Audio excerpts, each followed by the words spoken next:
People often describe the Minimoog as being this simple synthesizer. It's got basic waveforms. There's no whole lot of bells and whistles. It's pretty straightforward, right? That's how most people seem to describe it. But the fact of the matter is, they are missing the point, because due to the mixer section and the capabilities of the oscillators, there is so much more that can be done with a Minimoog than a lot of people think.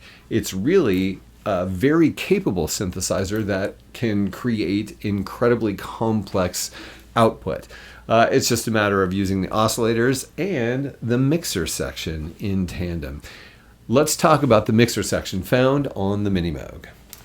Let us talk about the mixer. I mean, it's fascinating because it's not really a function. It's not a function of the sound per se, but it is really important in operation of the Minimoog for a wide variety of reasons. And there is the chance, and I don't know about this, there are, in regard to the original RA Moog modulars, the mixer played a role in the sound of those modulars, which a lot of people may not know. And that is, there was a certain overdriving saturation that occurred as a result and gave a distinctive tone to the output of Moog modulars. And that's an important thing. So I don't know if that actually happens with this mixer, but it's entirely possible that it does. So you have the three oscillators, and that's fine. But what you really want to be able to do is manage the role that they play in regard to each other. And as you may have seen in my oscillator videos, like, balancing oscillators becomes a really important part of the synthesis process, because it's not just about whether an oscillator is audible or not. It's about the degree to which it is audible in regard to the sound of the other oscillators. In regard to the amplitude of the other oscillators, it becomes a really important thing. And so one of your major tools in using the Minimoog, especially as a non-subtractive synthesizer, is managing this section. First, of course, we have volume for each of the oscillators.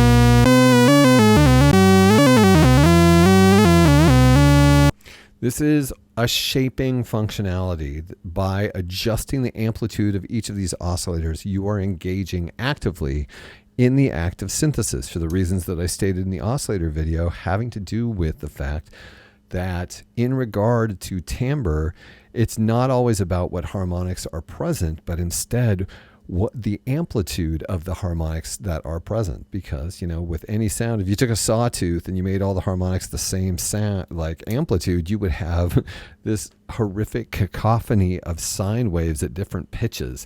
It would just be this, horrifically gigantic sound. The sawtooth at a specific frequency is made up of a lot of sine waves at a wide variety of amplitudes and frequencies. So in a way, like, this is a very simple way to shape harmonic content in a way that's kind of like a filter to some degree, because you are changing the timbre of the sound by adjusting the amplitude of harmonics. And that's exactly what your filter does. So it's really fascinating that this, the mixer, we're just like, oh, that's just how loud stuff is. Let's move on to the filter. But in this case, it is so much more important. It's also important because, like, they've set this up for performance, which is really cool. You can be, these switches are here too. You have a whole row of switches to turn functions on and off. And you might say, well, I've got the volume. Why do I need a switch too? But you got to remember, when this came out, like, performers didn't want to like have to repatch a sound, not only every song, but in the midst of songs, there were patches and sounds that you wanted for different parts of the song. And this allows you to have a different oscillator timbre for different parts of the song that you could just like easily in one movement. I don't know if you can see I'm doing this, switching on and off simultaneously with one hand. You can move between different timbres for the different parts of your song, or, you know, from one song to the next.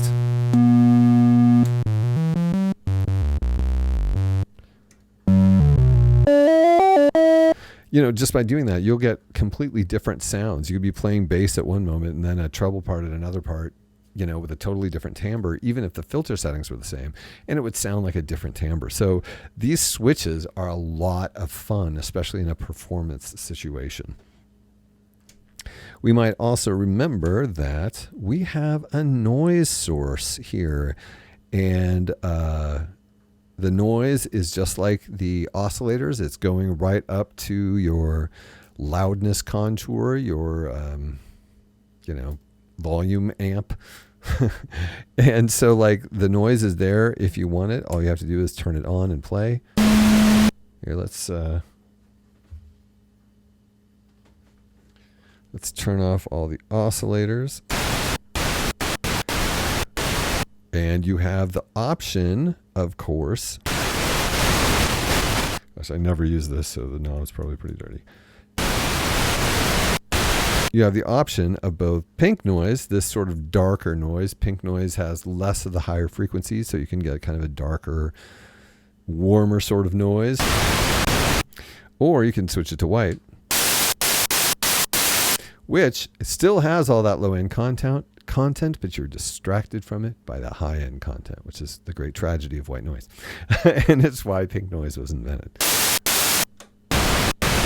Like you can hear all these low-end frequencies in there that are useful and better. And of course, you know, this is how you can make your ocean noises once you know, get onto the filter and everything. But seriously, you know, it's another thing to keep in mind. Like a lot of sounds benefit from noise. You're adding more harmonics.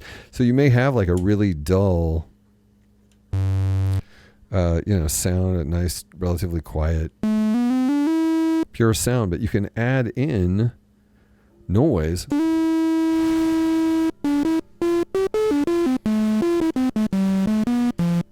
And it doesn't have to be, you know, overt. It can be pretty subtle, but you're still getting new harmonics in there that give it another timbre.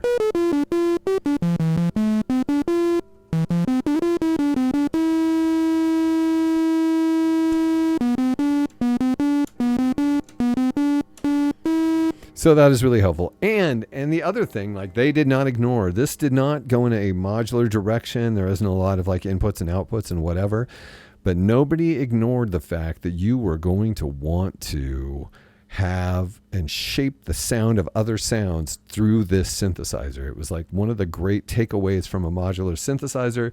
Let's make sure that we can, you know, have, you know, we can affect other sounds like real instruments and whatever. And so you have an external input on the back that you could plug anything into, any sound source into. You have the overload light to know if you are pushing it too hard, or if you would like to push it too hard. And of course the volume, and you can turn it on and off. This is a really nice little weird functionality that they put in just in the spirit of, you know, the great Moog modular synthesizers.